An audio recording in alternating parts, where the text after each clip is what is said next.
liniștit pe stâncă, ca pasărea-n furtuna grea. În el am pace sfântă. Și de ce oare să mă tem? Tu ești lângă mine când te chem. Și de ce oare n-aș cânta? Căci tu mi-ai salvat viața mea.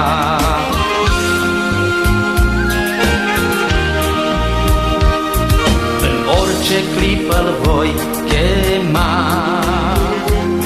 să-mi aline durerea, căci singur trist și-n durerea, în el am mângâierea. Și de ce oare să mă tem? Tu ești lângă mine când te chem. Și de ce oare n-aș cânta? Căci tu mi-ai salvat viața mea.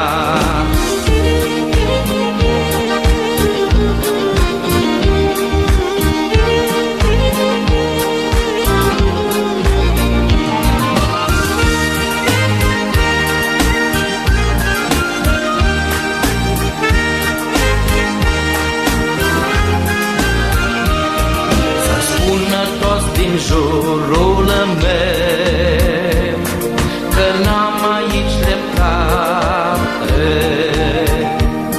că veșnic e cuvântul său, de acum și până la moarte. Și de ce oare să mă tem? Tu ești lângă mine când te chem. Și de ce oare n-aș cânta? Căci tu mi-ai salvat viața mea.